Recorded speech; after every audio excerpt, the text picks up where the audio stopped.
دوان marka ugu horeysa ku soo dhaw dalka Norway waa maasanta Xasan waxaad iiga warantaa xaaladda guud ee wafdigan dawladda federaalka madaxdii ugu sareysay mid kamid ah uu dalkan ku sugan yahay imaashadiinan aad timaadeen sababaha loo yimi iyo kulamada aad la yeelanaysaan madaxda dalka Norway ugu sareysa oo aad hadda kula jirtaan qaar kamid ah kulan joogitaankiina intuu yahay iyo sida bal xaalku yahay hadii aad naga waranto aad iyo aad baa mahadsan tahay dabcan ra'iisul wasaaraha Soomaaliya iyo wafdi uu hogaaminayo oo wasiirka warfaafinta uu kamid yahay ayaa halkan yimid sida aad sheegtayba booqasho rasmi ah ayaana ay ku joogaan oo ah martiqaad ay dawladda dalkan ka heleen aduu ilaahay idmo inta ra'iisul wasaaruhu uu joogo dalkan waxa uu la kulmi doonaa ra'iisul wasaaraha wadanka waxaa kale oo la kulmi doonaa ra'iisul wasaarihii hore ee dalkan oo ah nin runtii aad loogu yaqaan arrimaha nabadda iyo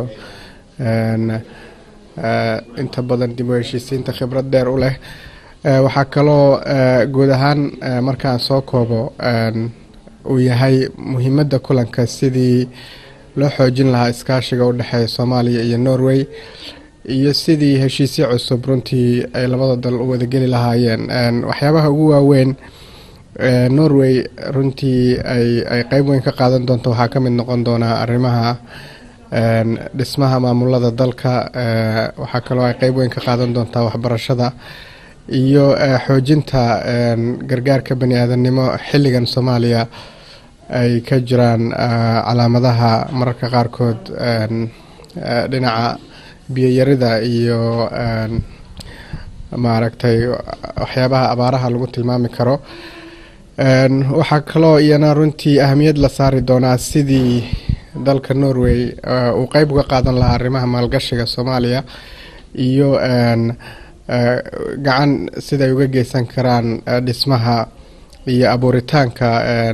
shaqooyin runtii dhalinyarada Soomaaliyeed loo abuuro maadaama in badan oo kamid ah dhibaatooyinka hadda jira ay qayb weyn ay ku lug leedahay shaqo la'aanta waxaan rajaynaynaa in kulamadaas oo maalin ama laba maalmood socon doona ay guul ku soo dhamaan doonaan maxaad uga sheegi kartaa in kulan jaaliyadda lala qaadanayo oo ra'iisul wasaaruhu la kulmayo jaaliyadda dalka Norway waxaan rajaynayaa in berito la kulan